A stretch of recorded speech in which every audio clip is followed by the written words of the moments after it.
வணக்கம். தமிழ் ஃபுட் கார்னரில் முட்டைக்கோஸ் 65 பண்ண போகிறோம். இது நல்லா மொறுன்னு சாப்பிட்றதுக்கு ரொம்ப டேஸ்ட்டாக இருக்கும். முட்டைக்கோஸை வச்சு கூட்டு பொரியல் பண்ணுறதுக்கு இந்த மாதிரி ஒரு தடவை ட்ரை பண்ணலாம். இப்போ எப்படி பண்ணுறதுன்னு பார்க்கலாம். இது வரைக்கும் தமிழ் ஃபுட் கார்னர் சேனலை சப்ஸ்கிரைப் பண்ணாதவங்க சப்ஸ்கிரைப் பண்ணிக்கோங்க. இந்த மிக்சிங் பவுலில் 1/4 கிலோ முட்டைக்கோஸை இந்த மாதிரி மெல்லிசான பீசஸாக கட் பண்ணி வச்சுருக்கேன். இப்போ இதில் 1/2 கப் கடலை மாவு, 1/4 கப் சோள மாவு, கார்ன்ஃப்ளவர்னு சொல்லுவாங்க இல்லையா, அது 1 டேபிள் ஸ்பூன் அரிசி மாவு. ஃபஸ்ட்டு இந்த மூணையும் சேர்த்துட்டு நல்லா மிக்ஸ் பண்ணி விட்டுறலாம். நல்லா இந்த மாதிரி அழுத்தி மிக்ஸ் பண்ணிக்கோங்க. அப்போ தான் முட்டைக்கோஸில் உள்ள தண்ணியெல்லாம் வெளியில் வந்து நல்லா இந்த மாவோடு மிக்ஸ் ஆகும்.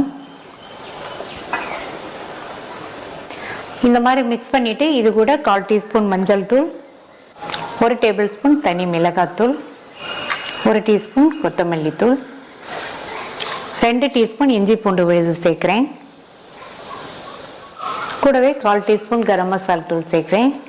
நீங்கள் தேவைப்பட்டால் கூட கொஞ்சம் சேர்த்துக்கங்க. இதுக்கு தேவையான அளவு உப்பு. அடுத்து 1 பிஞ்ச் வந்து கலர் சேர்க்குறேன், ஃபுட் கலர். இது ஆப்ஷனல் தான், விருப்பப்பட்டால் சேர்த்துக்கங்க, இல்லைன்னா இதை ஸ்கிப் பண்ணிடலாம். தண்ணி சேர்க்காம எல்லாத்தையும் நல்லா ஒன்றா மிக்ஸ் பண்ணிக்கலாம். இந்த மாதிரி அழுத்தி ஒரு 5 நிமிஷத்துக்கு பிசைஞ்சுக்கோங்க. கொஞ்சம் கூட தண்ணி சேர்க்காம மிக்ஸ் பண்ணிக்கலாம். மிக்ஸ் பண்ணும்போது இந்த மாதிரி அழுத்தி மிக்ஸ் பண்ணிங்கன்னா முட்டைக்கோஸில் உள்ள தண்ணியெல்லாம் வெளியில் வரும். அப்புறமா தேவைப்பட்டால் நம்ம தண்ணி தெளிச்சுக்கலாம். கொஞ்சம் கூட தண்ணியே சேர்க்காம அழுத்தி பிசைஞ்சு இந்த பக்குவத்துக்கு வந்திருக்கு. தண்ணி கொஞ்சம் கூட சேர்க்கலை. இதை விட தளர்வாக இருந்ததுன்னா உங்களுக்கு எண்ணெயில் போட்டு பொரிச்சு எடுக்கும்போது 65 கிறிஸ்பியாக இருக்காது. இப்போ இதை ஊற விடக்கூடாது, உடனே எண்ணெயில் போட்டு எடுத்துடணும். இப்போ எண்ணெய் விட்டு சூடாயிடுச்சு. நம்ம ரெடி பண்ணி வச்சதை கொஞ்சம் கொஞ்சமாக எடுத்து இந்த மாதிரி எண்ணெயில் சேர்த்துடலாம்.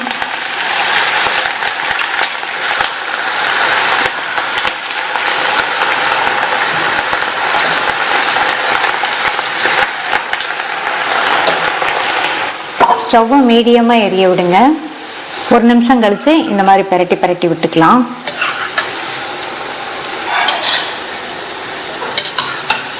கிறிஸ்பி ஆகிற வரைக்கும் இந்த மாதிரி பிரட்டி விடுங்க.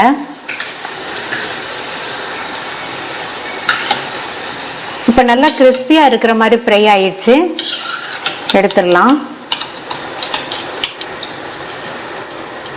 நல்லா சூப்பராக டேஸ்டான முட்டைக்கோஸ் 65 ரெடி ஆயிடுச்சு. மீதி உள்ளதையும் இதே மாதிரி போட்டு எடுத்துடலாம்.